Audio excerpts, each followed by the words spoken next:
Hi everyone, and welcome to today's Drama Hospital recap. As always, don't forget to subscribe so you don't miss any of our videos or recaps. So we're going to start off with announcing who won Villain of the Week last week, and this is going to come as a big surprise to everyone. The winner was Julian Jerome. I know, huge upset. Who saw that coming? I sure didn't. And with an honorable mention for Dr. Obrecht. But let's face it, last week, Julian killed it. Ha ha ha. Ha ha ha. Come here, baby. Oh, meow. I know. Hello. I know. This is E-Cat in color. I usually have this in black and white. Although she's always in black and white. Okay, you are so over it already.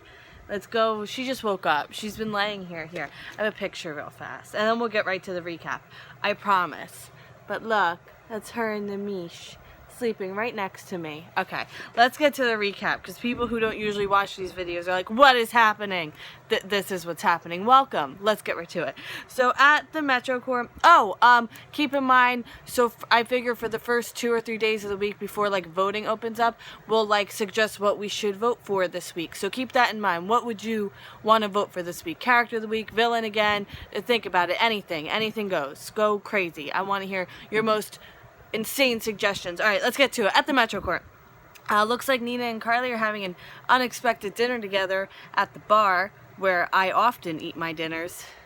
And they talk about their dilemmas and mysteries, and Nina is stuck between, because she wanted Julian to be the cover model, but he got himself stabbed, E-Cat. How did that happen?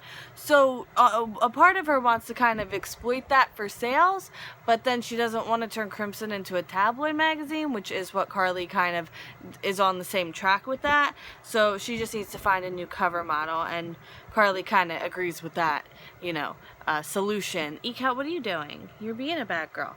No, you're not. You're no such thing as a bad girl.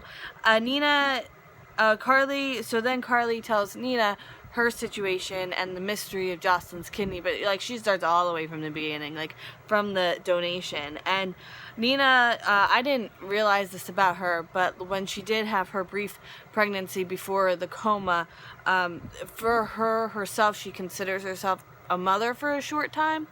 And her and Carly really connect, and Nina says that they can help each other. More on that much later. At the hospital, Michael is taking care of Sabrina while she's waiting for Eddie, and he wants to be there for her. So they talk, and Michael is trying to veer the conversation towards like a reunion between them, like, oh, the future and what do you want to do next, like where do you want to go from here. But she's kind of taking that differently, and she says she wants to be a nurse again. And I just from my perspective, I think I saw like, oh, that's not where I was going with this in Michael's eyes. So Michael offers to talk to Monica and Bobby. Who is Bobby? Like, does she work at General Hospital? I guess. I mean, she has to have, I don't know. Does she? Like, I know they had her for the nurses' ball. I didn't know if that was just because she had worked at the hospital. But anyway, he offers to talk to Monica and Bobby about Sabrina being reinstated as a nurse. And she thanks him. Like, she says, you don't have to do that. And he's like, no, I don't have to. Like, I'm offering.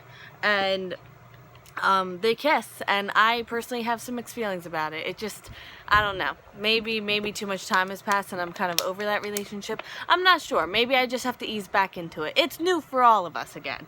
Laura is also at the hospital with Spencer and Kevin, and Spencer is, not gonna lie, kind of rude to Kevin and tells him to leave, and Laura is like, nope, I want answers, and if you're not gonna give them to me, I'm just gonna call this number. So Laura calls the number, and Jason at that point had taken the cell phone from Nicholas. I know it gets a little like overlappy, but it's fine. But the reception was so bad, so Jason's talking on the phone, Laura's talking on the phone. They can't hear each other. They can just get snippets so they know somebody's talking. And Laura is keeping the phone, and she tells Spencer she's going to give it to Dante so he can track it if he doesn't tell her what she needs to know. So Spencer says he was calling his father, and Laura's like, you know what, I've had enough with the games, this, that, and the other thing. And Kevin's like, no, listen to him. And he tells her that Nicholas is alive. So they ask questions, obviously. He says his dad told him, and Kevin's like, after the accident, and Spencer's like, no, before the accident, and that, you know, something was going to happen, everyone was going to think he was dead, but he wasn't, and this, that, and the other thing, so that the accident was a fake out, and Laura wants him to start all the way from the beginning. So then he says that his father, like, because Laura's like, how long is this gonna, like, how long was this planned? And Spencer's like, well, he was gonna comfort me. And he says that he wanted to tell the truth. He could tell that, you know, she was in pain, and he didn't want that. But she's like, I know, it's not on you. She puts it all on Nicholas, as it should be, right? So she extracted all the information that Spencer had to offer. And after she and Kevin leave the room, she's a bit in shock, as you would be. And she's angry at Nicholas. Like, she knows she should be relieved, but the anger is really her main thing right now. So she says, you know, Nicholas isn't in fear for his life, just the way he lives it. And I was like, truer words have never been spoken. So she says that if she confides in Kevin, it could put him in a questionable legal position, and he's up for it. He doesn't care. It's just a normal day in the office for Kevin. At Dr. Finn's Metro Court room, I want to pause the TV because it's distracting me. Ah, there we go. Ooh. It's on mute, but, like, I know it's very loud in here. We have the swamp cooler and the fan going just to cool this place down a little bit, and actually is kind of, you know, comfortable in here. But anyway, in Dr. Finn's room, Dr. Finn's supplier pretty much is pulling out and tells him, like, no, not anymore. Bye-bye. And Hayden is at the door. She kind of cons him into opening it. So Hayden has some medications, more, not off the books isn't the right term, but, like, I can't think of the right term, but, like, a deer velvet, supplements and stuff like that. I can't, I guess, I can't think of the word, and I just have to move on because I will sit here for 15 minutes to think about it. So she says she has a connection for him for his medicine. So she says she sells pharmaceutical connections because of her father, and she can get a steady supply, and he doesn't want to be a part of it. It's actually he doesn't want her to be a part of it. So he accuses her of wanting to make a cause out of him to ease her own guilt, and she's like, no, and how could you think that? And he's like, fine. I don't want you to put your life in jeopardy. Like, you could go to jail because enough lives are riding on me because of this disease. So I'm like, oh, there's more people out there with this. Like, it's not just him. So he opens the door to kick her out, and Tracy's at the door. So Hayden begrudgingly leaves, and Tracy tells him he's reinstated with full rights and privileges, and he's like, you didn't have to do this for me. And she's like, you know, I owed you for being my friend. And he's like, all right, I'm going to go back to work right now. And she's like, well, don't overdo it. And he's like, let's go to work right now. At Cassadine Island, Ava and Nicholas are scheming. Sam, they're putting their heads together for who else could be in the house. And there's a gloved hand moving across some furniture. So Nicholas feigns illness. He passes out. And they move him and Ava to another room. And apparently Ava didn't realize he was faking it. So I can't think of it. So Nicholas is like, well, we had to get out of there before this phone rang because Spencer's going to call me soon. So Nicholas's phone rings, and Sam, they hear it from outside the door, and they come back for the phone. So this is where Jason and Laura talk. So Jason and Sam, they frisk them. They tell them to take their shoes off. Someone is walking in the living room, a man. He's he's looking through Helena's book, and I thought he was taking it. Maybe he took a page or something. I don't know. But then he broke the vase, and Sam runs to the window. She sees a boat. It's not for them, and it's not one of Nicholas's friends. He informs Ava. Nobody knows he's there. So who is this boat for? I don't know. Maybe the man in the living room. So Ava lays in the bed Helena died in. She's not happy when she's informed of that fact.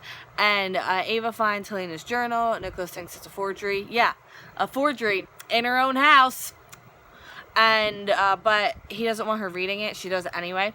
So it says, someone on my staff has been poisoning me. I noticed it too late. And then turns out our suspicions are correct. Nicholas was behind the poisoning, and she figured it out. And she felt that was such a betrayal. But I don't know. A part of me can't help but think Helena was a little impressed that Nicholas would kill a member of his own family. I don't know, because it just seems a very Cassadine, callous thing to do, and I don't know, part of me thinks she was a little bit proud if she wasn't the one being killed. Probably that probably put a damper on it. I could be wrong. Anyway, so all her enemies for years to come would feel her wrath, and I was like, oh, normal Helena stuff. So he's like, Helena was paranoid, and Ava's like, yeah, sure. So J-Sam realizes there's an intruder because they see like the broken vase, so they fake him out by being like, let's go to bed over here, come on, let's walk very loudly over here, and they catch him while he tried to escape. I had to watch it again because I wasn't sure what had happened, but then I rewound. I'm like, oh, they call him.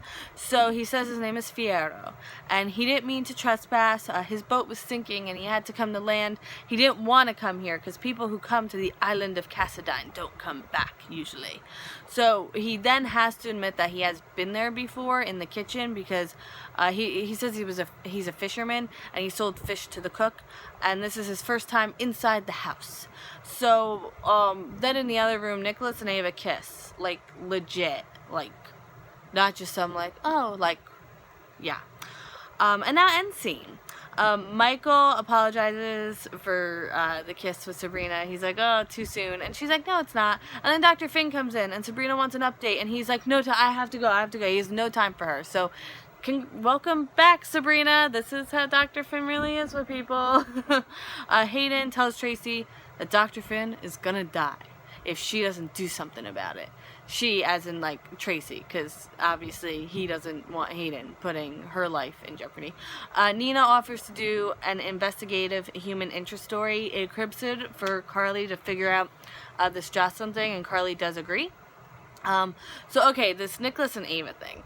To me, like, I know they've spent like the last 2 or so weeks together, and it's been like a bit of an adventure, and I know like that, I don't know, it like, you know, kind of takes you, but it felt a little bit out of left field for me, just a little bit, you know, just a little coming from that way.